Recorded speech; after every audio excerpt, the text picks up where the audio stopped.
안녕하십니까. 국회입법조사처장 김만임입니다.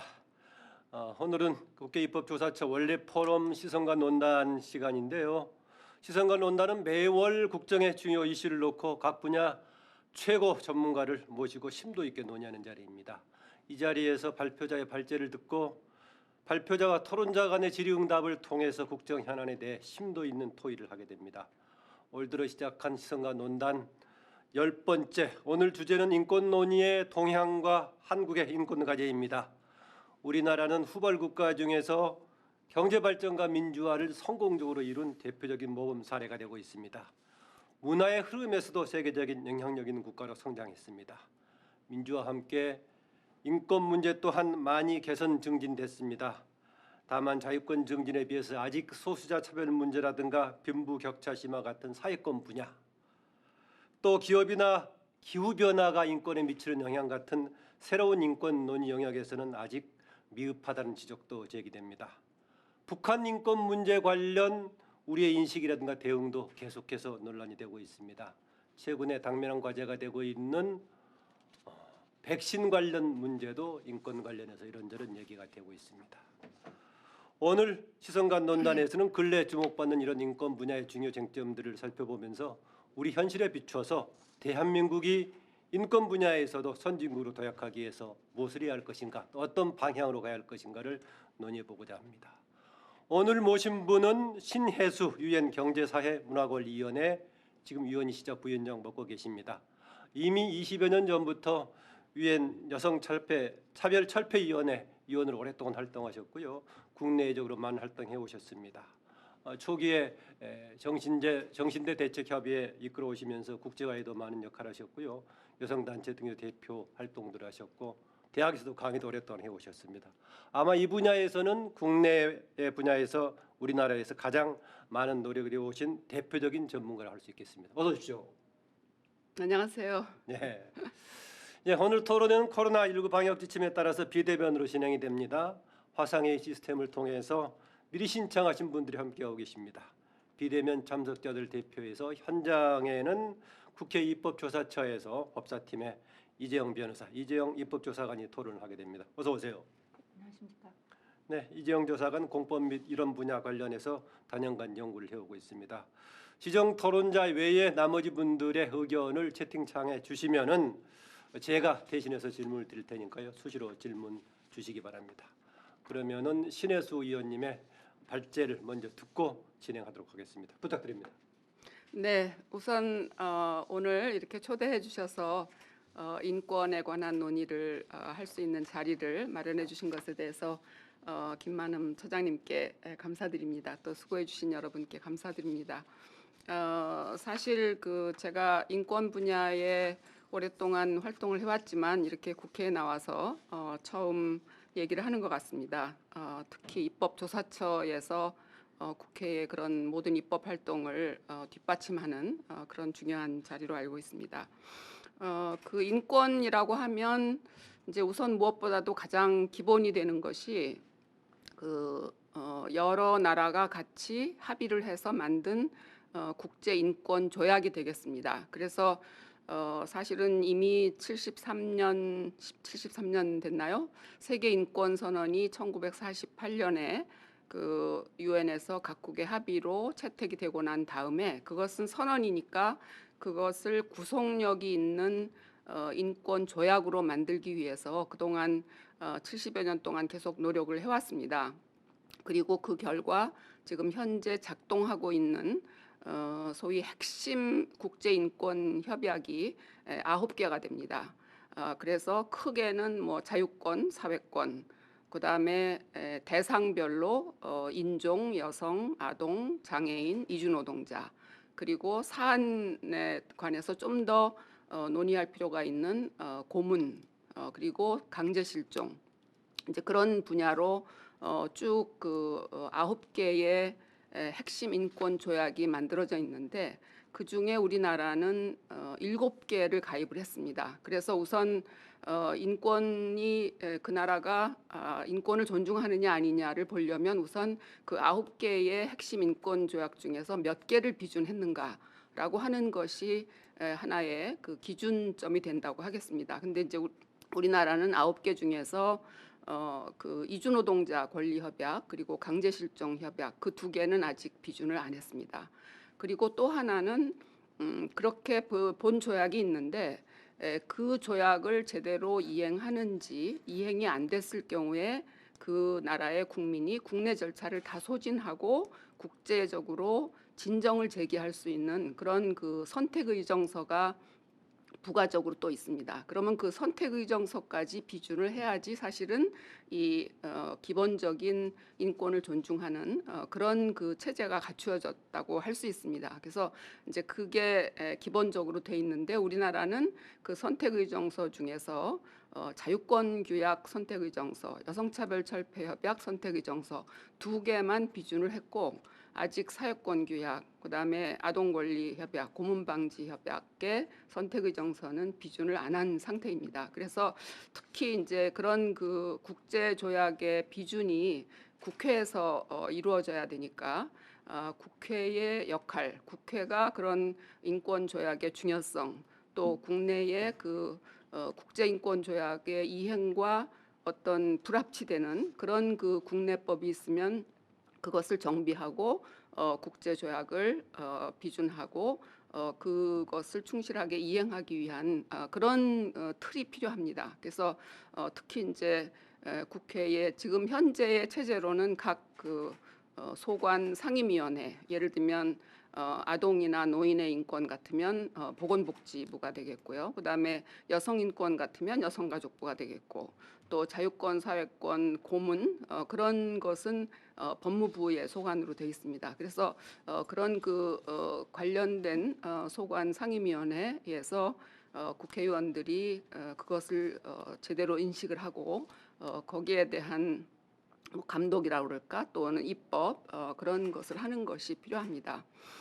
그래서 제가 지금 현재 사회권위원회, 정식으로 얘기를 하면 경제사회 문화적 권리위원회, 그렇게 이제 긴 이름인데 줄여서 사회권위원회로 하면 제가 사회권위원으로 지금 3선이 돼서 11년째 하고 있습니다. 근데 사회권위원회에서 다루는 것이 사실은 경제적, 사회적, 문화적 권리니까 뭐 일자리, 그다음에 노동조합 권리까지 포함해서 일자리, 사회보장, 그리고 교육권, 건강권, 주거권, 문화권 이런 것들이 다 사회권의 영역으로 중요하게 다루어지고 있습니다. 근데 제가 이제 최근의 경향을 말씀을 드리면 모든 그 인권 협약의 기본은 그 세계 인권선언 1조에서 나온 것 같이 모든 사람은 태어나면서부터 자유롭고 권리에 있어서 동등하다라고 하는 겁니다. 권리와 존엄성에 있어서 동등하다. 그러니까 기본적인 인권의 그 밑바탕은 누구도 차별받지 않고 평등한 대우와 그 결과를 누리는 것이라고 할 수 있겠습니다. 그래서 요즘 그 전 세계적으로 저희가 보고서를 심의하면서 계속 그 묻는 것 중에 하나는 당신의 나라에 포괄적으로 차별을 금지하는 포괄적인 차별금지법이 있느냐. 왜냐하면 각국을 보면 어떤 나라는 이제 인종차별을 금지하는 법이 있고, 그다음에 성차별 금지하는 법이 있고, 또 장애차별, 뭐 연령차별 그렇게 이제 각 분야별로 차별을 금지하는 법이 하나, 둘, 셋, 뭐 넷 그렇게 있습니다. 그런데 그것이 계속 이제 인권 분야가 확대되고 하니까 모든 분야를 다 포괄하지 못하니까 아예 모든 분야를 다 포괄해서 누구도 차별받지 않게 하는 그런 그 포괄적인 차별금지법이 필요하지 않느냐. 너네 나라는 그게 있느냐. 거기에 뭐 이주노동자라든지 또는 이민자 배경을 가진 사람이라든지 특히 그 성소수자 관련해서 그런 문제들이 많이 나오고 특히 이제 나라에 따라서 뭐 성소수자 같은 경우에는 직접 폭행의 대상이 된다든지 형벌을 받는다든지 수감된다든지 하는 그런 극심한 형태가 나타나기 때문에 포괄적인 차별금지법이 굉장히 중요하게 그렇게 항시 대두되고 있는 문제입니다. 물론 이것은 차별이 심한 나라는 더 그 정도가 극심하고 또는 뭐 그냥 일자리에 있어 차별받는다든지 집을 잘 못 구한다든지 이제 그런 식으로 나타나는 경우도 있고 합니다. 그다음에 또 하나의 요즘의 그 주요 경향은 기업과 인권입니다. 그러니까 예전에 인권 문제가 대두될 때는 특히 공권력, 국가에 의한 인권 침해가 주로였다고 한다면 지금의 그 세계화된 사회에서는 특히 이 초국적 기업, 다국적 기업이 국내뿐만이 아니고 국외에서 저지르는 인권 침해 그런 것이 굉장히 많습니다. 그래서 뭐 예를 들면 노르웨이의 그 국민연금을 운용하면서 에콰도르의 그 국민연금에서 투자를 해가지고 에콰도르의 광산을 개발하는데 거기에서 나오는 그 오염 물질이 한 마을을 뒤덮어가지고 도대체 마실 물 뭐 살아갈 수가 없다. 그래서 그것이 기업의 활동으로 인한 그런 인권 침해가 많이 일어나고 있습니다. 이것은 중국도 그렇고 대개 이제 외국에 투자를 하는 그런 그 국가 단위 국가가 소유한 기업이든지 또는 사기업이든지 그래서 이 기업 활동으로 인한 인권 침해를 어떻게 방지하면 좋을까? 또 하나의 예를 들면 독일이 그 ODA를 줘가지고 터키에서 거대한 댐을 건설을 하는데 그 지역에 살던 주민들 수천 명이 수몰될 위험에 처하니까 이주를 해야 되고 이제 그런 것들이 빈번하게 되고 또는 뭐 삼림을 개발을 해서 그 지역을 그 공장을 짓는데 거기에 삼림에 기대서 살던 사람들이 다 생계를 잃게 되는 그런 여러 가지 사태가 일어나서 이 기업 활동을 어떻게 인권적 차원에서 규제를 할 수 있을까? 규제와 감시 그리고 그 모든 기업 활동에 필요한 그걸 서플라이 체인이라고 그러는데 공급망의 전 단계에 걸쳐서 일어나는 그 인권 침해를 어떻게 그 방지할 수 있을까? 그래서 카펫을 수입해서 파는 그런 회사 같으면 그 카펫이 파키스탄의 어린이 고사리 손으로 만들어져서 어린이 노동을 착취하는 그런 결과가 아닌가. 모든 그 단계, 기업 활동의 단계에서 어떻게 이것을 잘 규제할 수 있을까. 그리고 이제 지금 현재 상황으로는 그 책임을 국가에다가 묻는 것이죠. 그래서 그 기업 활동으로 인한 인권 침해 문제가 근년에 들어와서 커다랗게 문제가 되고 있습니다. 한 5년 정도 됐습니다. 그리고 또 하나가 요새 심각하게 모든 사람이 느끼는 기후 변화와 인권 문제입니다. 사실 그 기후 변화의 심각성을 우리 모두가 매일 느끼고 있는데 그 기후 변화를 어떻게 방지할 것인가 또는 기후 변화가 어떻게 그 침해를 하도록 어떻게 그 대책을 세울 것인가라고 하는 그 두 가지 차원에서 각국에다가 질문하고 이 모든 것이 그 사회권에서 11조에서 규정하는 적정한 생활 수준과 관련이 된다고 하겠습니다. 그래서 적정한 생활 수준이라는 게 의식주뿐만이 아니고 우리가 마시는 물, 우리가 사는 환경, 깨끗한 자연 환경, 그다음에 그 기후 변화로 인한 주거에 그러니까 이주해야 되는 거, 섬이 수몰되는 거 그런 모든 문제를 다 포괄하기 때문에 이 기후 변화 문제가 근년 들어서 특히 굉장히 심각한 문제라고 할 수 있겠습니다. 그래서 저희가 정부 보고서를 심의할 때 당신네 나라에서는 기후 변화를 방지하고 거기에 대해서 어떤 대책을 가지고 있느냐 하는 것을 고정적으로 묻고 있습니다. 그리고 그 밖에 이제 그 소수자의 인권이 있습니다. 소수자라고 하면 사회에서 그 무시당하고 목소리를 내지 못하는 보통 노인, 어린이, 여성, 이주노동자, 난민, 무국적자, 성소수자 또는 인종적 소수자 또는 뭐 언어 그 소수자 가운데는 인종적, 언어적, 국적 종교 소수자 그런 것들이 다 포함이 되는데 그렇게 그 소수 그룹들의 인권이 사회적 약자의 인권을 어떻게 보호할 것인가 하는 것은 모든 나라에 다 공통적인 문제입니다. 이것은 소위 인권 선진국 또는 부유한 국가도 마찬가지입니다. 왜냐하면 거기에 그 이주민들도 많이 들어와 있고 특히 난민들도 많이 들어와 있기 때문에 그 나라의 정책이 어떻게 될 것인가 법적으로 또는 제도적으로 하는 것을 저희가 많이 고심을 하고 있습니다. 그리고 이제 또 한 가지는 이런 모든 것을 하려면 사실은 돈이 필요합니다. 자원이 필요한데 그 자원을 어떻게 하면 최대 한도로 자원을 모집을 해가지고 잘 적재적소에 쓸 수 있도록 할 것인가.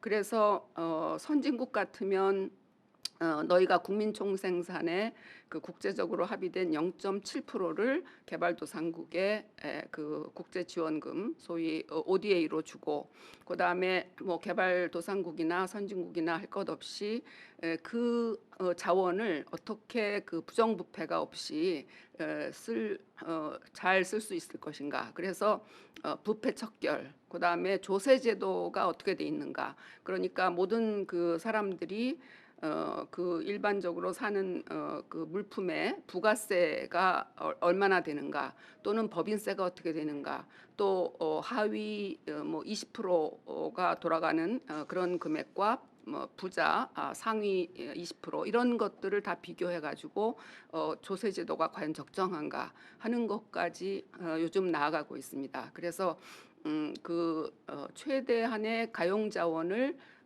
끌어내서 그것을 그 인권이 보호되도록 일자리와 주거와 또 교육과 건강과 그런 데에 잘 쓰여지도록 얼마만큼 배정을 해서 하고 있는가. 이거 예산 배정의 문제라고도 할 수 있겠습니다만은 그래서 그것이 적정하게 지출이 되고 있는가 하는 것까지 저희가 논의를 하고 있습니다.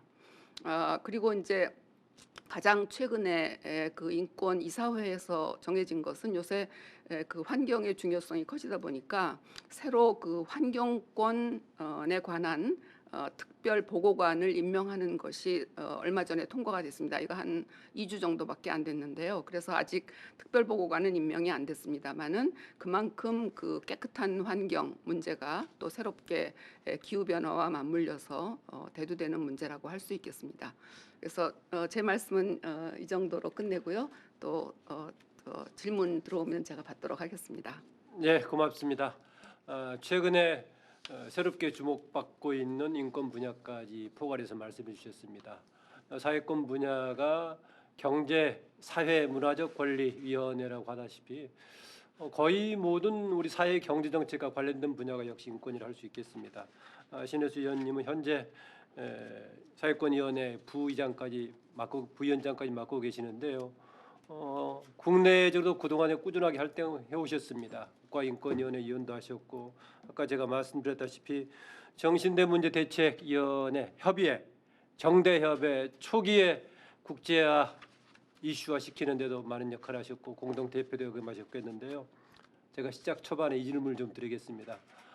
근련에 정대협 관련해서 논란이 됐었는데 초기를 주도하셨고 지금도 아마 관련 분야 일을 하고 계실 건데 조금 상황에 대해서 어떻게 느끼고 계시는지 좀 이해하는 데 도움이 됐으면 합니다. 듣고 싶습니다. 네. 사실 좀 난감합니다. 그 정대협이 1990년에 만들어져 가지고 저는 92년부터 국제협력위원장으로 또 대표로 제가 15년간 위안부 문제를 해결하기 위한 활동을 했었습니다. 근데 사실 그 정대협이 만들어질 때 여성운동 단체들 또 인권 단체 37개 단체가 모여서 만들어진 것이고 그 문제를 해결하기 위해서 여러 사람들이 힘을 합쳐서 각각 했었습니다. 근데 그것이 이제 도중에 말하자면 어느 한 사람으로 이렇게 대표되는 그런 것으로 조금 변모가 되었다 그럴까요? 그래서 저희 때는 여러 사람들이 다 뭐 누구는 국제, 누구는 진상조사, 또 누구는 할머니들 보살피는 복지 이제 그런 식으로 나뉘어져서 했었는데 그것이 그 공동의 작업으로 어우러져서 나타나지 않고 어느 한 사람으로 귀결돼서 됐을 때 이제 그런 문제가 발생한 것 같아요. 그래서 선배의 한 사람으로서 좀 안타깝고 그렇지만 우리가 이 이슈는 역시 한국 사회가 계속 끌고 나가야 될 것이다라고 생각을 하고 그래서 이제 제가 그 대표로 있으면서 느꼈던 것은 사실은 위안부 문제가 그냥 한일 간의 문제가 아니고 이것이 그 인류 보편적인 여성 인권의 문제다. 그래서 이것을 국제적인 지평으로 넓혀야 된다라고 생각을 하고 제가 외교부에도 또 여성가족부에도 계속 건의를 해서 2018년부터 외교부에서 그 전시 성폭력 문제에 관해서 큰 그 여성과 함께하는 평화 이니셔티브라고 하는 그것을 강경화 장관 시절에 만들어 가지고 한편으로는 전시성 폭력을 당한 피해자들 그 나라에 대해서 ODA를 주는 거, 그러니까 예를 들면 뭐 그 DR 콩고라든지 또는 방글라데시의 로힝야라든지 또는 뭐 카메룬이라든지 이제 그런 지역에 ODA를 줘서 그 피해자를 돕는 그런 그 프로젝트가 한편으로 있고 또 한편으로는 그 연례 행사로 1년에 한 번씩 하고 있습니다. 올해는 11월 25일 날 개최할 예정입니다. 그래서 전시성폭력 위안부 문제를 포함해서 전시성폭력 이슈를 어떻게 잘 우리가 생존자 중심 접근으로 해서 다룰 것인가. 그래서 뭐 올해에도 그 지금 프로그램을 잘 해가지고 인권 최고 대표 축사도 받고 뭐 저도 한 세션에 사회를 하기로 그렇게 되어 있습니다. 그래서 이 우리가 위안부 문제뿐만이 아니고 전 세계에서 지금 전시성 폭력 문제로 고통을 받는 그런 그 나라를 돕고 피해자를 지원하고 하는 것까지 같이 가야지 이것이 진정한 그 인권을 대하는 태도다 그렇게 생각을 하고 그런 방면으로 승화되기를 저는 바라고 있습니다. 네. 네, 그 과정에서 이용수 할머니께서 문제 제기하셨던 운영 과정에서의 문제는 좀 세계에서 받아들일 만한 부분이라고 보십니까? 어떻습니까? 그것은 뭐 제가 그 윤미향 의원 현 의원하고도 예전에 같이 일해봤습니다마는 뭐 저는 개인적으로는 그렇게 그 믿고 싶습니다. 뭐 개인이 착복한 것은 없지 않을까 그 구조화해서 그런데 사실은 이 모든 일이 제가 대표를 마치고 그 다음에 윤미향 씨가 대표가 된 다음에 일어난 일이기 때문에 개인 모금하고 한 것을 저는 잘 모르겠습니다. 하지만 그 이전까지는 그 단체에서 그런 것은 도저히 생각할 수 없는 일이었다. 그렇게 말씀드리고 싶고 그거는 뭐 그 검찰에서 해결할 문제겠죠. 네, 이제 본 주제와 관련된 직접적인 문제를 질문드리겠습니다. 직접 지금 사회권위원회 위원이고 또 중간 책임까지 맡고 계시는데요. 최근에 나온 것 중에 하나가 백신 관련 문제입니다. 백신 관련이 두 차원이 있는데요. 하나는 백신 격차 문제죠. 백신을 공급받는데 여러 가지 차이가 있는 또 차별이 있는 상황의 문제하고 또 백신은 일정하게 우리가 그 방역 조치에 따른 통제가 있는 것이기 때문에 개인의 자유 문제, 권리 문제하고 어떤 연관이 되는가 이 문제도 아마 유엔 차원에서 논의가 됐을 법한데 어떻게 인식하고 계십니까? 그 특히 이제 사회권 규약의 12조가 건강에 관한 것입니다. 그래서 도달 가능한 최고 수준의 신체적, 정신적 건강의 권리 그렇게 돼 있고 그 안에 이제 전염병에 관한 대책도 할 것이 들어 있습니다. 그래서 물론 우리가 그 첨예하게 관심을 갖고 특히 작년 3월에 그 회의를 제네바에서 막 마칠 즈음이 유럽에서 이태리에서 이 코로나가 창궐해가지고 스위스로 옮겨오는 그런 시점이었습니다. 그래서 저희가 이 문제에 관해서 우리가 그 성명서를 내야 되겠다라고 생각하고 전체위원이 끝난 다음에 또 초안을 돌리고 해가지고 1차 성명서가 2020년 작년 4월에 냈습니다. 그때 초기에 냈을 때는 이 코로나로 인한 사회 경제적 영향에 관한 그런 것을 냈습니다. 그래서 코로나 사태로 인해서 얼마나 일자리나 여성의 부담이라든지 교육에 미치는 영향이라든지 모든 분야에 이 위축이 되면 안 된다. 코로나로임에도 불구하고 우리가 그것을 그 차별 없이 그렇게 정책이 나가야 된다라고 하는 그 1차 성명서를 냈었고요. 그다음에 2차 성명서는 이제 백신이 나오고 하는 즈음에 대응해서 이 백신이라고 하는 것이 모든 사람이 다 그 동등하게 그것을 맞을 수 있어야 된다라고 하는 것을 주 내용으로 해가지고 했습니다. 특히 그 사회적 소수자, 그 힘없는 사람들, 그리고 특히 이제 국가 간의 백신 격차에 대해서 물론 사회권위원회의 시각은 제가 앞에서 말씀드린 차별 없는 평등의 원칙에 입각해서 모든 사람이 다 백신을 맞고 해야 된다. 그렇지만 거기에 있어서 지금 말씀하신 개인의 권리, 그것이 개인의 특히 이제 그 유럽에서는 이 개인 정보에 대해서 민감하고 우리나라는 조금 둔감한 편인데 그것을 개인의 사생활 침해가 없는 그런 분야까지 신경을 쓰면서 그렇지만 백신을 누구나 다 맞을 수 있어야 된다. 그렇게 했고요.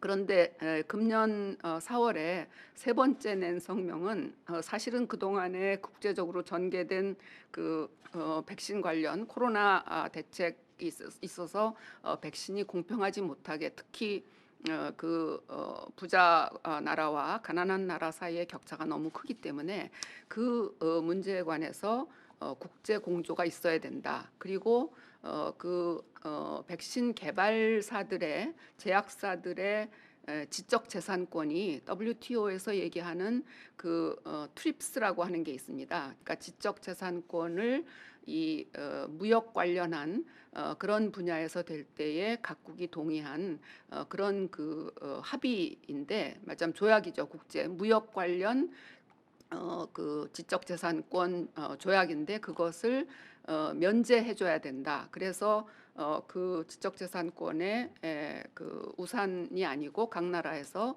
이 백신을 제조해서 할 수 있게 해야 된다. 그리고 국제 공조가 중요하다.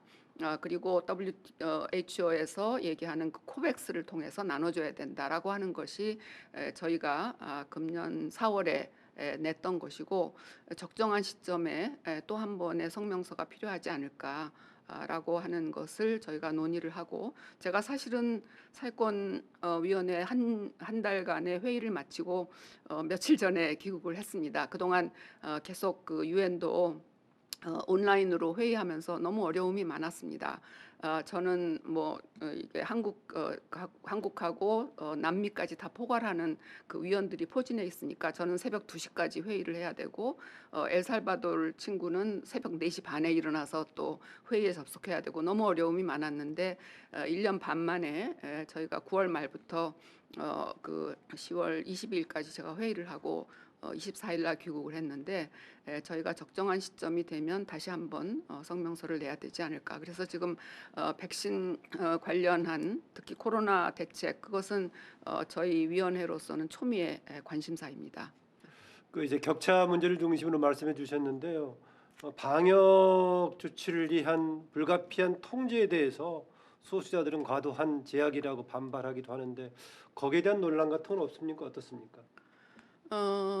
소수자에 대한 제약이라기보다는 예를 들면 백신 그 코로나에 대응하기 위해서는 백신이 필요하다.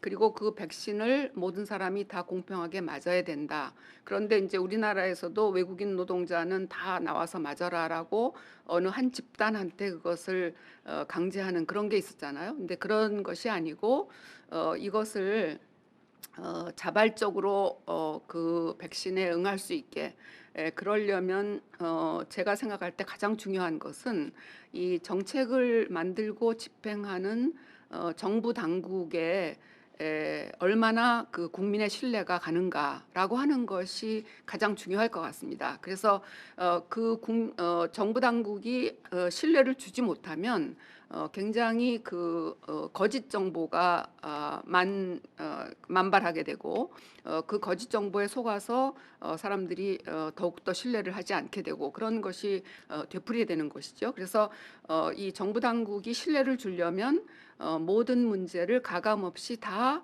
솔직하게 투명하게 얘기하는 것 그것이 가장 중요하다고 봅니다. 그래서 그것이 어느 한 집단에 강제로 하는 것이 아니고 또 모든 사람이 특히 장애인 같은 그런 집단은 이게 정보를 제대로 받기가 힘들잖아요. 그러니까 소수자의 입장에서 모든 사람이 그것을 다 받을 수 있도록 제대로 된 정보를 바르게 받을 수 있도록 제때제때 해주는 것 그것이 가장 중요하고 제가 볼 때 이제 어떤 나라는 그 마피아들이 백신을 다 독점해가지고 하는 거 또는 백신이 아닌 것을 나누어 주면서 백신이라고 하는 거 또는 백신을 놔주는 척하면서 그것을 빼돌려서 힘 있는 사람에게 백신을 맞게 하는 거 이런 모든 잘못된 행태들이 나타나는 나라가 많이 있습니다. 그래서 뭐 제 동료가 콜롬비아 위원이 있는데 콜롬비아에서는 마약을 거래하는 그런 마피아들이 그것을 다 좌지우지하고 있다라고 하는 것이라니 나라마다 좀 양상이 다릅니다만은 그래서 우리나라는 그래도 비교적 잘 집행하고 있는 것이 아닌가 전체 국제적으로 볼 때 그렇게 말씀드릴 수 있을 것 같습니다. 너무 한쪽으로 얘기가 길어지는 것 같은데 네. 관련 질문이 하나 들어와 있어서요. 추가 질문 드리겠습니다. 코로나 방역 조치 관련해서 집회에 대한 금지에 집회 시위의 자유를 과도하게 제약하는 거 아니냐. 김봉유님의 질문입니다. 어떻습니까? 시위를 할 수 있어야 되겠지요. 그래서 저는 뭐 어떤 상황에서도 집회 및 시위의 자유는 보장이 돼야 된다고 하고요.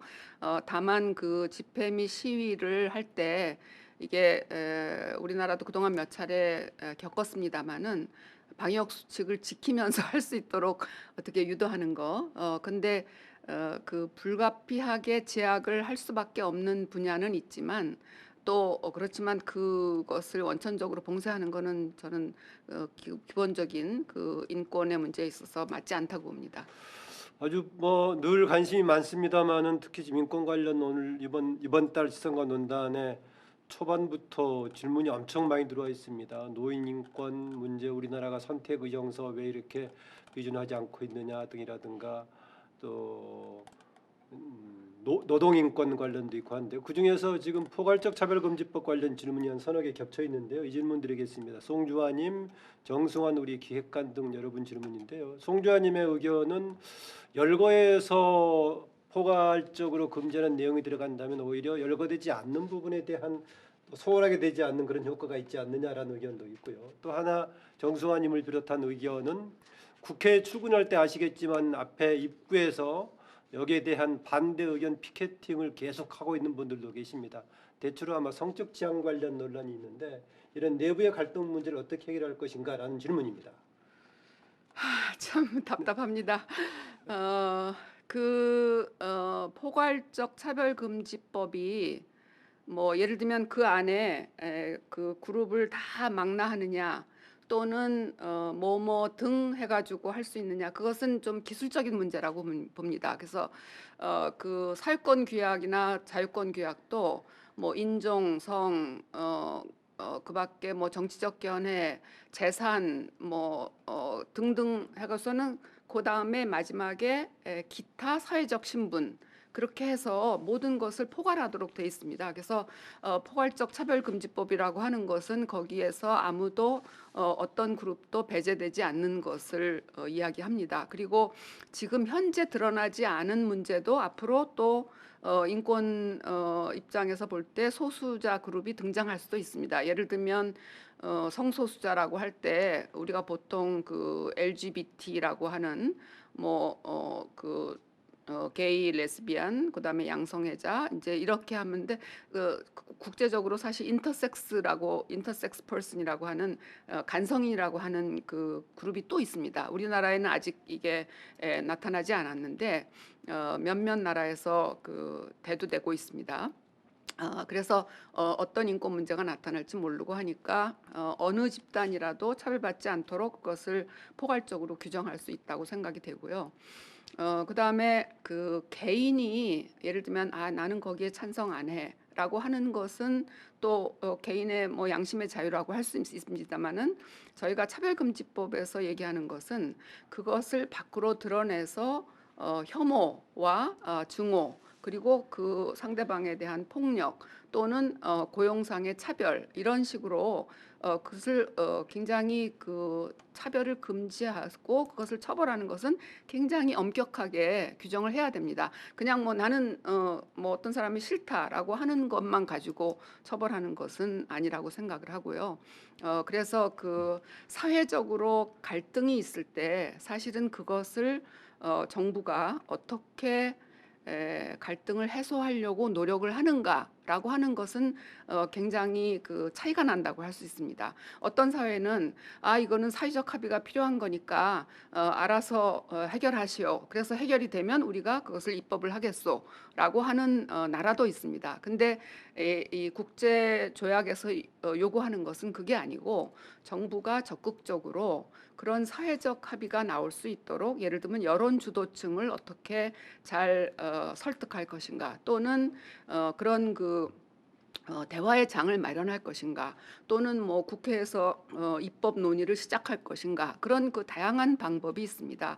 그러면 다양한 의견을 가진 사람들이 거기에서 이해관계자들이 만나서 같이 논의를 하고 하는 그 논의의 장을 마련하는 것이 저는 정부의 의무라고 생각을 합니다.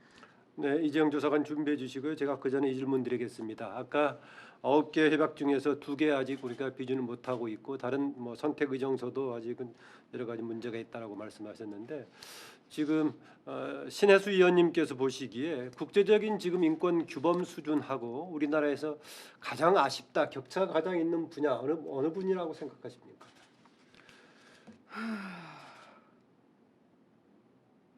글쎄 노동 분야가 아닐까 네. 그렇게 생각을 하는데요. 네. 일자리는 굉장히 중요하고 그 전 세계적으로 보면 뭐 청년 실업률 그런 것이 우리나라보다 훨씬 더 높은 나라도 많이 있습니다만은 우리나라가 특히 정규직, 비정규직 또는 대졸자, 고졸자, 학력에 따른 임금 수준 그런 것이 격차가 굉장히 많다고 봅니다. 선진국으로 나가려면 그런 문제가 해결이 돼야 되지 않을까. 그래서 이 노동 시장 또는 그 노동 환경에서의 인권 보호, 특히 그 건설 현장에서 또는 뭐 작업 현장에서 계속 그 산업재해가 일어나고 하는 것은 후진국형입니다, 사실은. 그래서 그것은 근로감독관을 더 증설을 하고 더 정부가 감독을 잘 해야 되겠지만 그에 못지않게 이 노동자 그룹 그 노조 또는 기업 경영하시는 분들하고 같이 상생의 방법을 모색해야 되지 않을까 그렇게 생각을 합니다. 예, 특히 노동 관련 분야, 임금 관련 분야, 근로 환경 같은 거 모두 네. 포함된 부분 상당히 그 입법 정책 차원에서도 아주 좀 신경 써야 될 부분이 아닌가 생각이 듭니다. 네, 이재영 조사관 질문 주세요.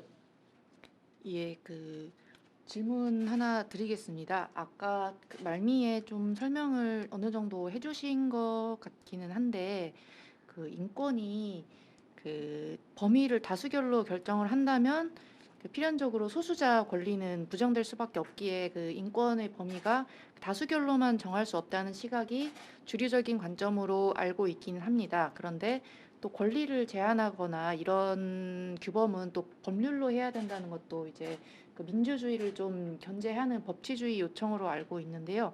또 그런 사회적인 합의와 동떨어진 규범이 정당화되고 규범력을 유지할 수 있는지도 좀 의문이 있을 수 있을 것 같습니다. 예컨대 그 서구 국가들도 이주 노동자 권리 협약 기준에 굉장히 소극적인 태도를 보이는 것도 유사한 태도로 이해할 수 있을 것 같은데요. 그런 인권 선진국들의 경우에 그런 높은 수준의 인권 규범을 어떻게 정립을 해왔는지 논의 과정이나 우리에 있어서 시사점이 어떤 부분이 있을지 조금 추가적으로 그 설명 좀 요청드릴 수 있을까 합니다. 전문가다운 질문입니다. 사실 인권은 저는 지금 우리가 누리고 있는 모든 뭐 자유권, 사회권 할 것 없이 투쟁의 결과라고 생각합니다. 그래서 우리나라를 보면 예전에는 그 형법 32장이 정조에 관한 죄였거든요. 그러니까 여성의 정조를 보호해야 된다. 남성의 입장에서 그렇게 한 거죠. 그러면 여성이 그거에 동의했느냐? 사회적 합의라고 얘기를 하는데 동의를 안 했거든요. 근데 그것이 여성들의 투쟁의 결과로 강간과 추행의 죄 그렇게 이제 제목이 바뀌었거든요. 지금 국제적으로 보면 이슬람 국가, 중동 국가에서 보면 뭐 소위 그 명예에 의한 살인 또는 뭐 강간을 했을 때라도 그 강간범이 피해자와 결혼하면 그것이 처벌을 면한다든지 하는 것이 아직도 남아 있는 나라가 있습니다. 그래서 그 사회적 합의라고 하는 것은 사실은 목소리 있는 그 세력 있는 힘 있는 사람들 간의 합의가 됐고 그 과정에서 힘 없는 약자들 소수자의 목소리가 사실은 거기에 같이 포함이 돼서 사회적 합의가 된 것이 아닙니다. 그렇기 때문에 이 사회적 합의라고 하는 이름 하에서 그냥 규범화된 것을 그대로 지키는 것은 말이 안 되고요. 이제 선진국의 경우에는 끊임없이 그런 그 소수자를 대변하는 그런 그룹들이 문제 제기를 하고 예를 들면 그 시리아에서 난민들이 유럽에 물밀듯이 들어오면은 저희가 그 희미한 나라 중에 덴마크 같은 데서는 뭐 길거리에서 구걸하는 것을 금지하는 법안이 새롭게 나오고 그렇습니다. 그 난민에 대한 부정적인 것 때문에. 그리고 노숙하면은 그것이 안 되고 그다음에 이 노숙자 쉼터에 있다가 추방한다든지 이제 그랬을 때 그 문제를 가지고 NGO들이 활동하는 NGO들이 와서 호소를 하고 이걸 어떻게 해서든 막아달라. 왜냐하면 그 덴마크의 기존의 사회적 통념에서 보면 이 난민은 막아야 되는 것이거든요. 그렇지만 그 난민들의 입장에서 보면 정말 갈 데가 없어가지고 그렇게 전쟁에 참화해서 쫓겨서 갔는데 그래서 사실은 이것이 인권이라고 하는 것은 항상 그 소수자까지 다 포함을 했을 때 그 사회가 진정으로 합의되는 것이고 역시 그렇게 되려면 그 소수자를 돕는 그런 활동을 하는 단체의 의견을 듣고 정책을 정하고 어떻게 해서든지 그 나라의 경제 수준에 맞게끔 그것을 포용하는 그런 것이 이루어져야 되지 않을까. 제가 대답을 제대로 했는지 모르겠습니다. 너무 전문가적인 식견의 종합적인 대답을 주셔서 감사합니다. 예, 지금 헌법 분야 전공하고 있는 우리 조사처의 김선하 조사관의 질문인데요. 아까 성소수자 관련 얘기입니다. 동성혼 결혼의 자유는 유럽의 최근 경향을 보니까 그 자유는 허용하되 종교적 규율이라든가 신념에 따른 또 거부할 수 있는 권리도 같이 인정해주는 절충의 형태는 어떻게 보시는지 질문입니다.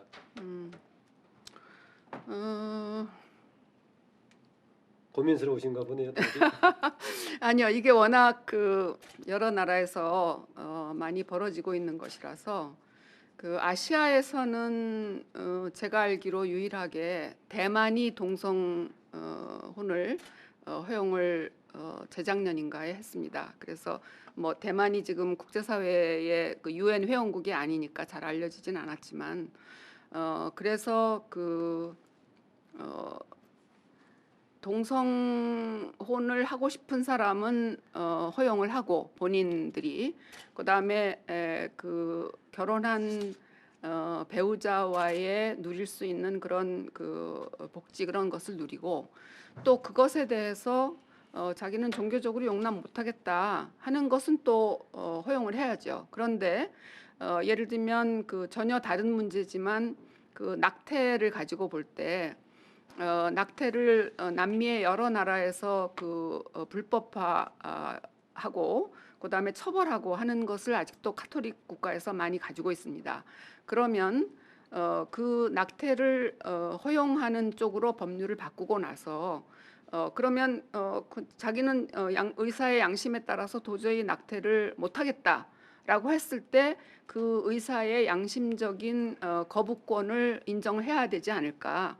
그랬을 때 저희 위원회가 그 발행한 일반 논평에서는 어떻게 보냐 하면 그 둘 다를 인정하는 방향으로. 그러면 낙태 시술을 거부하는 의사가 다른 낙태를 할 수 있는 의사한테 이 리퍼럴 시스템 이렇게 그 인계해주고 안내해주는 그런 시스템.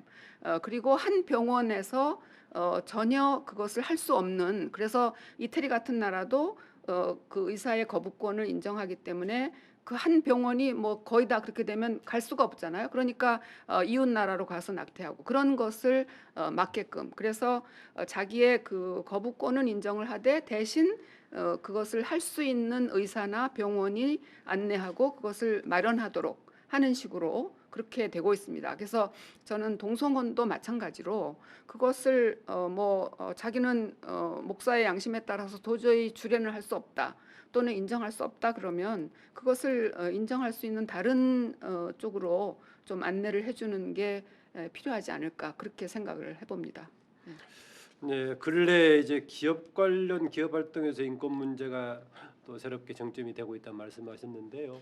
최근에 기업 활동에 주목되는 또 화두 중에 하나가 ESG 관련 얘기입니다. 환경 문제, 기업의 사회적인 책임과 더불어서 내비 지배구조 관련 문제인데 바로 ESG 문제가 기업 활동에서 인권의 문제하고 상당히 많이 겹쳐 있지 않는가라는 조기범님의 질문입니다. 어떻습니까? 사실 그 인권 쪽에서 얘기하는 기업과 인권 또는 기업 인권 하고 ESG 최근에 그 ESG 경영 열풍하고는 굉장히 근본적으로 차이점이 있습니다. 어떤 예. 차이냐면 ESG는 과거에 소위 기업의 사회적 책임, Corporate Social Responsibility 하는 그 CSR의 확대판입니다.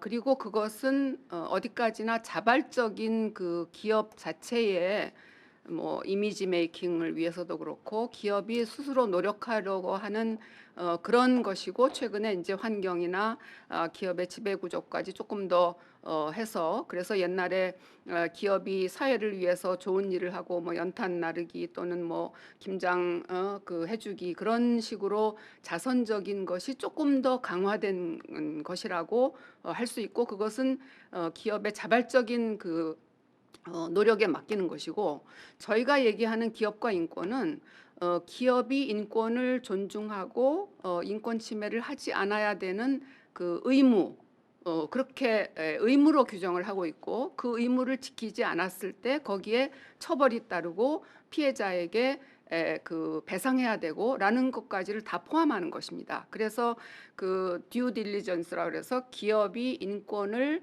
존중하고 보호할 책임 그리고 그것을 지키지 못했을 때 그 정부 안에 적절한 데에 그 내셔널 컨택트 포인트라 그래서 그 OECD가 권유하는 그 우리나라도 제도적으로 있기는 합니다. 그래서 거기에서 그 외국에서의 인권 침해까지 그 피해자의 신고를 다 받아서 그것을 처리하게 하는 그러니까 한쪽이 자발적이라면 이쪽에서 얘기하는 기업가 인권은 완전히 의무적인 것이고 그것을 지키지 않았을 때 처벌과 배상까지 따르는 그래서 성격상으로 굉장히 차이가 있습니다.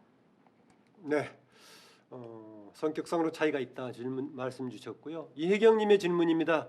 아까 말씀해주신 것처럼 유엔 인권이사회가 환경인권특별보고관에 이어서 기후변화 인권특별보고관이 신설된 것은 이 부분에 대한 얼마나 중요한 이슈인지를 보여주고 있는 것 같습니다. 그런데 개도국의 인권 상황을 살펴볼 때 기후 변화에 대한 대응 노력이 중요한 요소인데 여기서 실질적으로 개도국의 환경이라든가 기후 변화에서의 인권을 실질적으로 보호하기 위해서 재정적인 역량이 부족한 경우 어떤 대응책을 권고하고 있나요? 라고 질문입니다.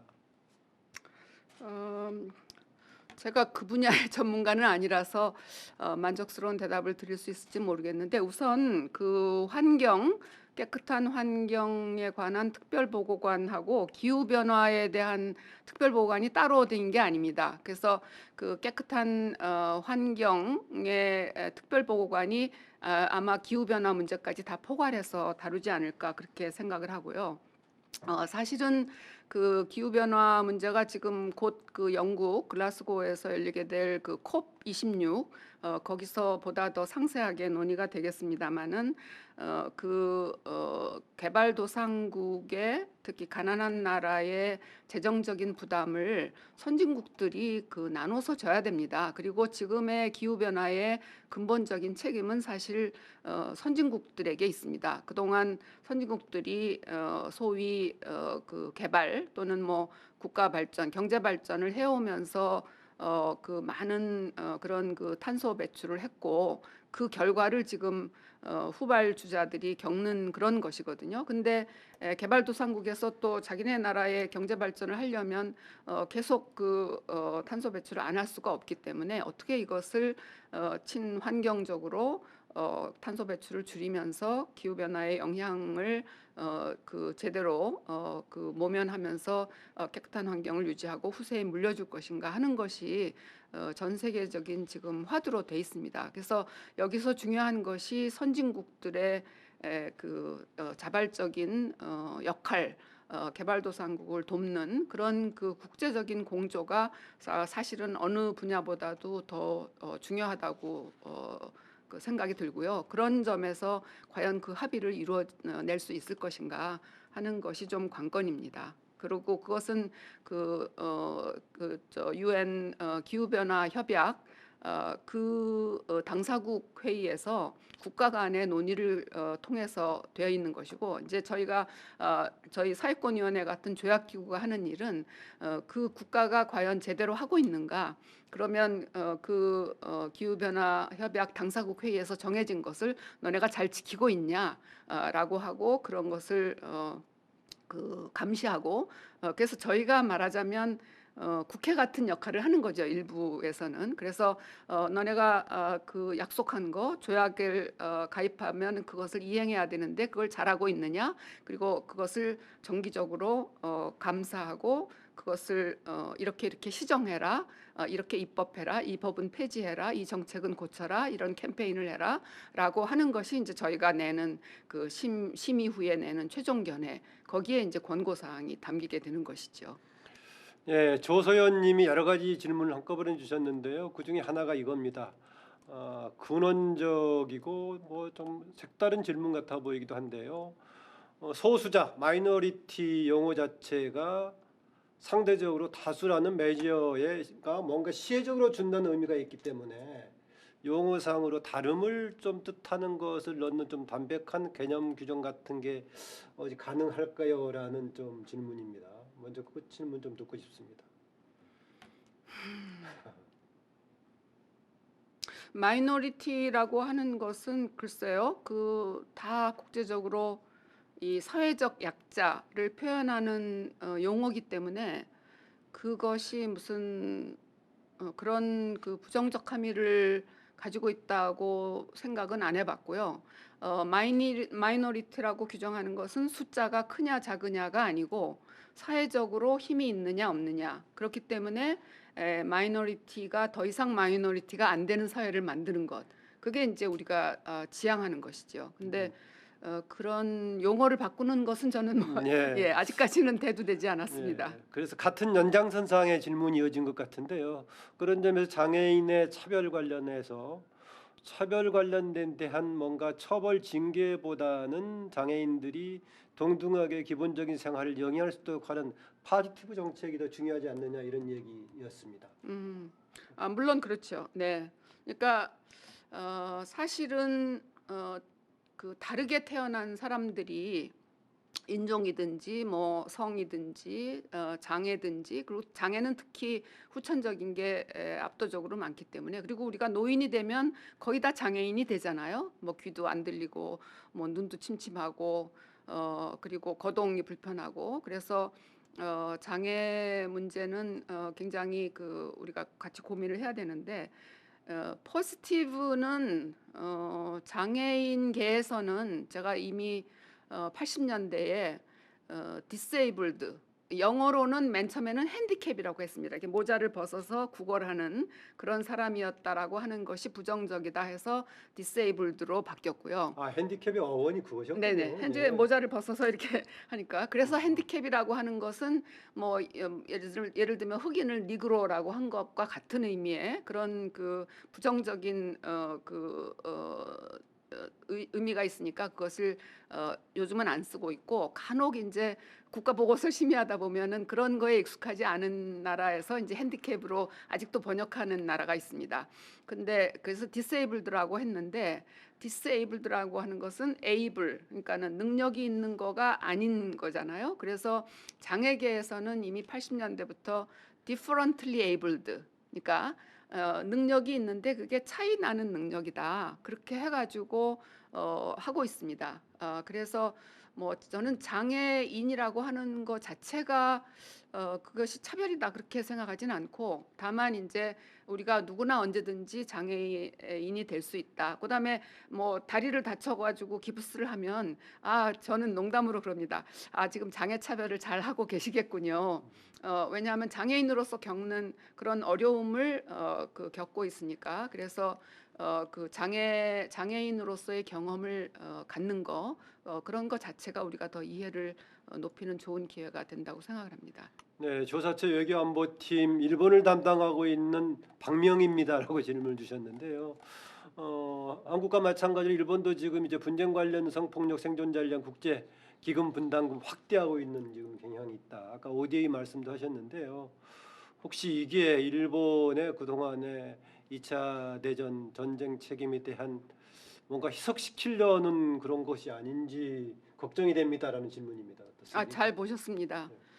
사실은 유엔 사무총장이 전시 성폭력 사무총장 특별 대표라고 하는 직책을 만들어 가지고 제 전에 여성차별철폐위원회 때 동료였던 프라밀라 패턴이 특별 대표를 하고 있는데 거기에다 일본이 돈을 많이 내고 있습니다.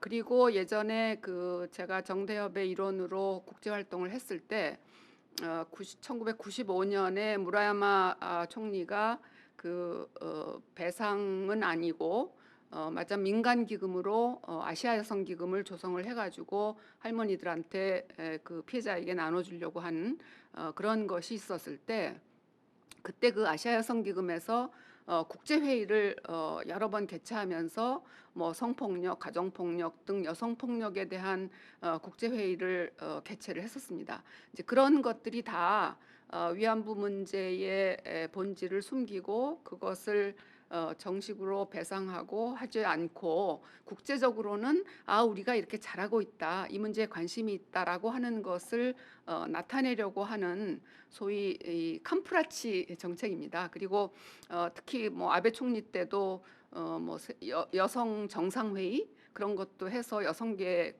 뭐 영부인을 비롯해서 여성 지도자들을 자국으로 초청해가지고 다 그런 외교전을 펼치고 했기 때문에 일본은 기본적으로 위안부 문제는 말하자면 양자간의 조약 또는 샌프란시스코 조약으로 다 해결됐다. 그렇게 얘기를 하면서 그런 국제적으로 입지를 높이기 위한 그래서 돈도 내고 외교도 열심히 하고 하는 전략으로 계속 나가고 있습니다. 네, 김도희님의 질문입니다. 미국의 글로벌 마그니츠키 인권책임법과 같이 국내법으로 타국의 인권 침해 기관이라든가 개인을 국적과 관계없이 제지하고자 하는 움직임에 대해서 어떻게 생각하시는지요? 외교 문제라든가 타국의 내정 간섭 논란도 나올 법한데 이건 어떻게 보시는지라는 질문입니다. 사실은 타국의 내정 간섭을 얘기를 하면 뭐 유엔 같은 거를 만들지 말아야 되죠. 그렇잖아요. 그러니까 우리가 더 이상 인권 문제는 국내 문제로만 한정된 것이 아니고 우리가 국제 조약을 만들어서 그것에 가입하고 국제적으로 감시를 받겠다 하는 것 자체가 벌써 일정 정도 내정에 대한 외부의 간섭을 초대하는 것이라고 저는 생각을 합니다. 그렇기 때문에 그 간섭의 정도가 무력이냐 또는 그 법에 의한 것이냐 조약에 의한 것이냐 그런 차이가 있을 뿐이지 그런 그 합법적인 간섭은 그 얼마든지 있어야 되고 또 있을 수 있다고 생각합니다. 그런데 그렇지 않고 그냥 일방적인 뭐 어떤 한 나라의 자국의 이익에 기반해서 간섭을 한다든지 예전에 그 인권위원회가 그런 정치적인 목적에 의해서 자원이 많은 나라에 대해서는 개입을 하고 그렇지 않은 나라에 대해서는 막 내전이 일어나고 막 인권이 침해되고 사람도 죽고 해도 전혀 관심을 안 두고 그런 현상이기 때문에 그것이 인권 이사회로 돼가지고 개편을 한 거거든요. 그 일종의 부분적인 이유가 그렇기 때문에 내정 간섭이니까 하지 말아라 하는 것은 저는 현재적으로 우리가 다 같이 운명 공동체인 이런 세계에서는 해당이 되지 않는 말이라고 생각합니다. 네, 인권 자체가 국가 단위의 개념이 아니고 인류의 보편적인 개념이니까 그렇다라는 것부터 또 인권 선언도 세계를 무대로 하는 것이었고요. 관련된 직접적인 문제이기도 합니다. 바로 국가 간의 관계로 볼 수도 있겠고 과도기적인 분단 상황으로 볼 수도 있는 북한 인권 문제에 대한 견해. 조금 더 적극적으로 이런 문제에 대해서 얘기해야 된다는 견해도 있고 또 남북 관계의 전략적인 접근도 필요하고 보는 견해 차이도 있습니다. 이 문제 어떻게 보시는지라는 질문입니다. 북한 인권 문제는 사실 북한이 조금 선별적으로 국제 무대에 나오고 있습니다. 그래서 그 인권이사회가 하는 정례적 보편적 인권 검토에는 응하고 있고 그렇지만 인권이사회가 결의안을 내서 북한 인권 상황에 대해서 비판하고 북한 인권 특별보고관을 임명하고 했을 때는 북한 인권 특별보고관의 방북 조사 그런 것을 허용 안 하고 계속 그것을 비난하고 퇴장하고 그래서 어떤 것은 받아들이고 어떤 것은 거부하고 그리고 이제 그 북한이 사실은 자유권, 사회권, 여성차별철폐협약, 아동권리협약, 장애인권리협약 비준을 다 했습니다. 그런데 여성, 아동 분야, 장애인 분야 그렇게 세 개에서는 보고서를 내고 사회권, 자유권은 아직 보고서가 2001년, 2003년 이후에 안 내고 있습니다. 저는 지금 사실 고대하고 있는데 그래서 그리고 또 최근에 이제 2015년에 국제사회가 합의한 지속가능 발전 목표 17개 그거에 대해서는 또 그것을 그 자국에 맞게 이렇게 변형해 가지고 또 그 SDG의 논의에는 또 나오고 있고 그렇습니다. 그래서 그것을 어떻게 잘 활용해서 북한의 인도주의적 지원은 계속 해야 된다고 저는 믿고요. 그렇지만 그 외국에서 주는 돈이 국민의 그 안녕 복지를 위해서 쓰이는 게 아니고 군비, 뭐 핵 개발이라든지 미사일을 발사한다든지 그런 거에 쓰이지 않게 어떻게 할 수 있는 방법이 있을까? 그것이 이제 저는 고민거리라고 생각합니다. 그래서 그 어떻게 쓰든지 좀 잘 달래서 그렇지만 또 한편으로 비판할 거는 비판하지만 또 국제적으로 이렇게 나올 수 있게 유도하는 그 양면 작전, 투 트랙 작전을 써야 되지 않을까. 그리고 그 개인적으로 어쨌든 북한에도 뭐 2,300만, 2,500만의 동포가 있으니까 그 사람들의 인권, 건강권, 그다음에 식량권, 교육권 그런 것들이 보장이 돼야 되지 않을까라고 그냥 뭐 원칙적으로 생각을 하고 있습니다. 네, 네 이재영 조사관. 예, 그 질문 하나 추가로 드리겠습니다. 그 개인 진정 제도가 그 인권 조약의 그 필수적인 부분은 아니고 부가적인 선택 의정서에 통상 반영이 되어 있는 걸로 알고 있고 그런데 우리나라에서 그 선택 의정서를 가입을 안 해서 그 가입이 필요하다라는 의견도 특히 뭐 아동이라던가 장애인 권리 협약과 관련해 가지고 상당히 제기가 많이 되고 있는 걸로 알고 있습니다. 근데 그 핵심적인 내용 중에 하나인 그 개인 진정 제도 같은 경우에 그 국내 권리구제 절차를 다 소진을 한 다음에 가게 되는 걸로 알고 있는데 사실 국내 권리 절차에서 받아들여지지 않았으니까 국제인권기구로 가게 되는 걸로 이해가 되거든요. 근데 그렇게 되면은 그 진정이 인권조약기구에서 받아들여진다면 이거는 국내 권리 구제와 좀 모순돼서 어떻게 보면은 그 사법부에 부여된 그 최종적인 분쟁 해결 권한을 좀 침해한다 이렇게 보는 시각도 있을 수 있을 것 같은데 이 부분에 대한 의견을 한번 여쭤보고 싶습니다. 네. 개인 진정을 허용하는 선택 의정서를 비준을 한다는 뜻은 개인 진정을 좀 설명 주시죠. 아, 일반인들 네네. 잘 모를 수 있으니까요. 그 개인 진정 절차는 조약을 비준을 하면 그 조약대로 이행을 해야 됩니다. 그런데 그 조약대로 이행을 하지 않아서 그 자기의 권리가 보호가 안 됐다라고 하면 국내에서 모든 법적인 절차, 그러니까 대법원까지 다 마친 다음에 국제적으로 진정을 하게 됩니다. 그러니까 쉽게 설명하면 국가인권위원회 같은 것이 국제적으로 있다고 보면 되겠습니다. 근데 우리나라 국가인권위원회는 모든 분야의 것을 다 봤지만 국제적으로는 그것이 자유권, 사회권, 여성, 뭐 아동 이런 식으로 개별적으로 분리돼 있습니다. 근데 그 진정을 처리하는 사무국은 사실은 또 한 군데에서 이렇게 나눠서 하는 것이죠. 그래서 그 개인 진정 절차를 허용하는 선택 의정서에 가입한다는 것은 무엇을 의미하냐 하면 국내적으로 이것이 미비돼서 국제적인 진정 절차로 가서 그 국제 조약 기구에서 이것은 그 조약 위반입니다. 협약 위반입니다. 했을 때 그것을 받아들인다는 거거든요. 그러니까 국내적으로 뭐 입법을 하든지 해가지고 그렇게 국내에서 진정을 해서 국제적으로 이거는 위반이다. 우리나라 같은 경우에 자유권 거기서 양심적 병역거부라든지 또는 뭐 국가보안법 위반이라든지 많은 그 위반 사례가 쌓여 있습니다. 그러면 그것을 국내적으로 이렇게 국제 그 조약기구에서 견해가 나왔을 때는 그것을 일사부재리 원칙에도 불구하고 다시 재판을 한다든지 또는 행정적으로 그것을 집행한다든지 하는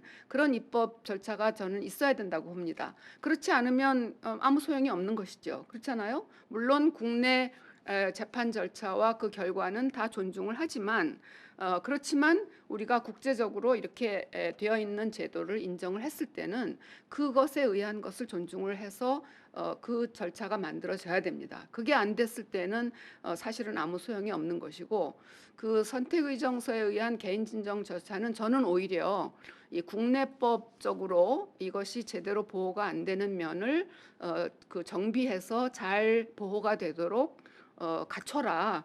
라고 하는데 의미가 더 있다고 생각합니다. 그래서 그러려면 사법부에서 이 국제조약에 관한 것을 다 잘 꿰고 있어야 됩니다. 그래서 이것이 국내적으로 재판할 때 이 내용이라든지 또는 절차에 있어서 과연 국제법과 이것이 어긋나지 않는가 하는 것을 늘 상시적으로 생각하면서 해야 되지 않을까. 그리고 우리나라에서 그 국가인권위원회에서 어떤 그 개인 진정을 다룰 때는 항상 이 국제조약의 그 사례라든지 그런 것을 많이 참조를 해왔습니다. 그런 것처럼 마찬가지로 우리나라 사법부에서도 그 판사 개개인 또는 사법부가 국제조약에 대해서 좀 잘 꿰고 있어야 되지 않을까. 그 부분에 대해서 저는 분명하게 입법적인 그런 조치가 이루어져야 된다고 생각합니다. 네, 박여권 님이 연령에 따른 차별 논란 문제를 제기했습니다. 정년 이거 또 연령에 따른 차별 아닌가라는 문제 제기고 또 마침 최근에 어느 지금 대선 후보로 나서는 사람이 뭐 정년 폐지 주장도 하게 돼 있었는데 이런 어떠냐 이렇게 정년에 따른 제한 연령 차별을 보지 않느냐라는 질문입니다. 어떻습니까?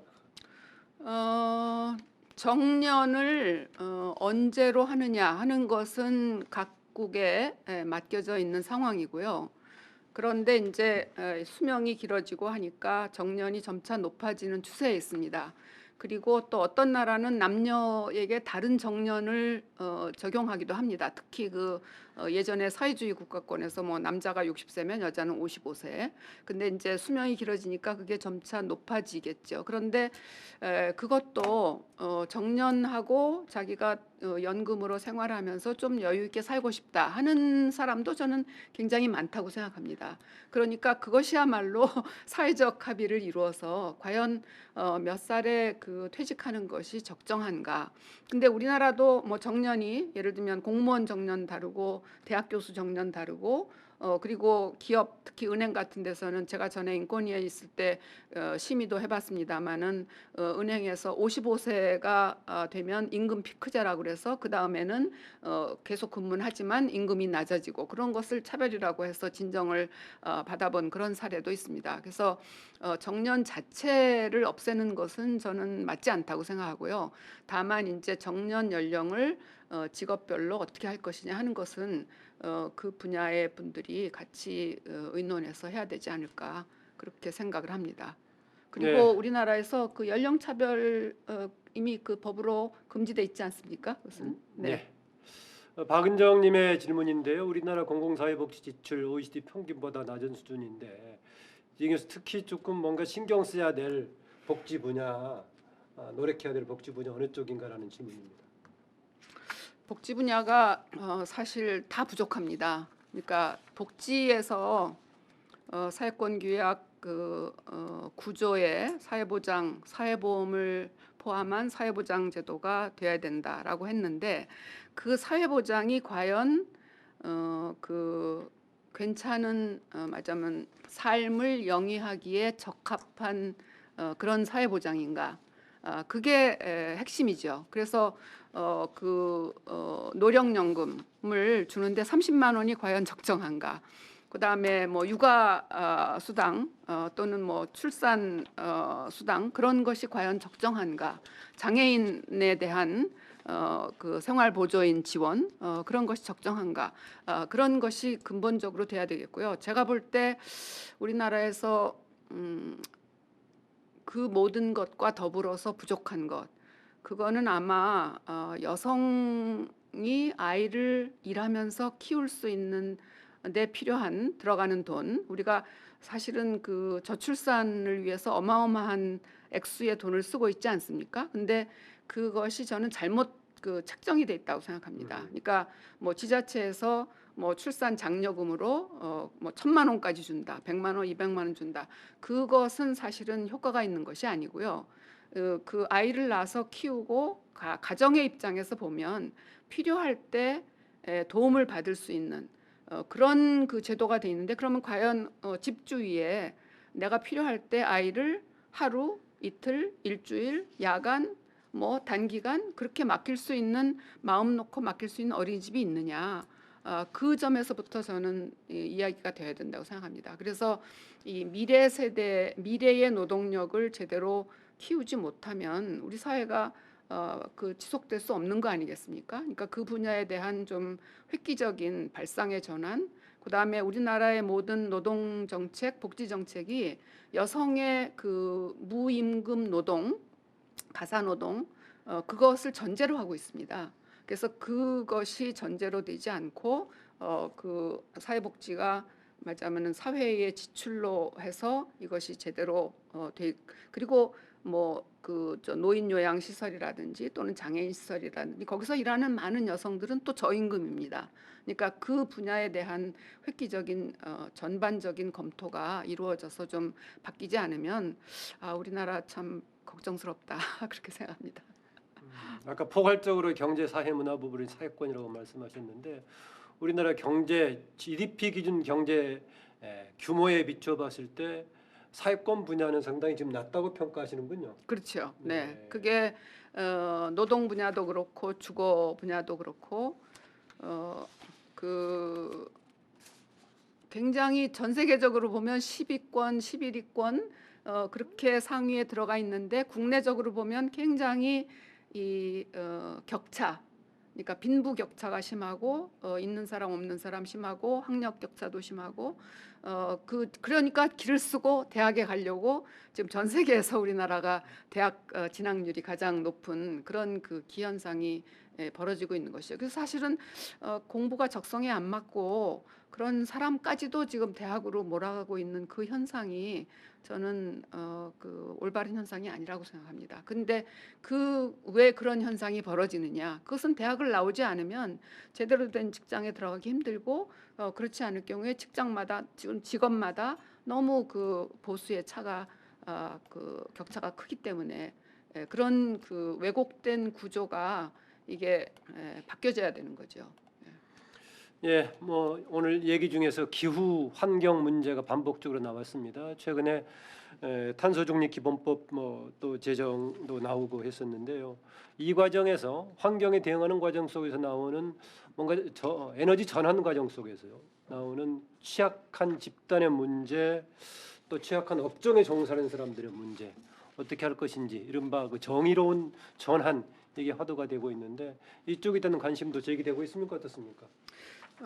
저희 조약기구 입장에서 사회권위원회 입장에서 보면 이제 정부 간 기구에서 합의를 하면 거기에서 그 피해를 보는 집단 그 분야에 어떻게 인권을 보호할 것인가 이제 그런 측면에서 주로 얘기를 하는 것이고요. 저희가 정책을 마련하는 건 아니니까. 네. 그래서 기후 변화가 굉장히 첨예하고 그 대전환기에 그 큰 문제가 하나 있고요. 또 하나는 반면에 지금 굉장히 모든 것이 자동화되고 있고 그 뭐 로봇 나오고 그러면 그것이 일자리에 또 영향이 미치고 이 두 가지의 큰 축을 어떻게 잘 미리미리 대비를 해서 그것이 모든 사람들이 스무스하게 적응하고 그것을 아주 어떤 집단이 크게 손해보고 그런 피해보고 하는 그런 것을 어떻게 피할 수 있을 것인가. 신기술과 인권 문제 또 기후변화와 인권 문제 그 두 가지가 사실은 큰 시대적 화두입니다. 근데 제가 이제 그 분야의 전문가가 아니니까 그것은 또 전문가들이 머리를 싸매고 노력을 해야죠. 어쨌든 신기술로 인한 인권 침해, 일자리 문제가 가장 클 것이고 그다음에 기후변화는 뭐 우리의 생존의 기반을 다 뿌리채 흔드는 그런 것이고 그 두 가지 분야에서 지금 굉장히 대책 마련이 시급한 그런 중지를 모아야 될 두 가지 큰 분야입니다. 네, 오늘 그 줌을 통해서 주는 질문들이 워낙 많아가지고 이걸 다 소화하려면은 오늘 일부로 하고 2부 정도 한번 더 해야만이 질문을 소화할 수 있을 것 같은데요. 뭐 제약된 상황이니까요. 교육 관련 질문도 있습니다. 교육에서의 인권 문제 어떻게 다뤄져야 되겠습니까? 어느 부분을 강조하면 좋겠습니까?라는 얘기도 있고요. 또 하나 미디어 분야 관련해서 김여라님의 질문입니다. 미디어 노출 과정에서 인권 침해 문제, 또 미디어를 통한 뭔가 인권 증진에 기여할 수 있는 부분은 어느 건가라는 건데 교육 분야, 언론 분야 관련해서 좀 포함해서 말씀 주시죠. 교육 분야는 그 사회권 규약 13조 14조에 초등교육은 무상교육이어야 된다. 그리고 고등교육은 점차 무상교육 그리고 그 과정에서 뭐 직업 훈련이라든지 그런 것들을 규정을 하고 있습니다. 근데 예를 들면 소위 불법 체류 노동자의 자녀 또는 국적 없는 그 아동들의 교육권을 어떻게 할 것인가? 그러면 지금 현재의 국제적인 기준은 그것이 난민의 자녀든 무국적자든 또는 뭐 불법이든 미등록이든 다 관계없이 교육권은 기본적으로 확보가 돼야 된다라고 하는 것이 국제적인 기준입니다. 그래서 누구든지 학교 가서 교육을 받아야 된다. 그런데 그 교육할 때 그러면 장애 아동이 이 포괄적인 그런 그 통합 교육을 받을 수 있게 그럼 돼 있느냐? 선진국도 굉장히 부족합니다. 그 부분이. 네덜란드에서는 뭐 그 중증 장애 아동은 그냥 집에 처박아 놓고 전혀 그 파견도 안 하고 그래서 그것이 문제가 됐고 그래서 교육 분야 왜냐하면 교육을 어떻게 받느냐에 따라서 그것이 장래의 일자리로 또 연결이 되기 때문에 교육이 굉장히 중요하다라고 하는 것이 돼 있고요. 그다음에 또 하나가 뭐라고 그랬죠? 미디어. 미디어. 네.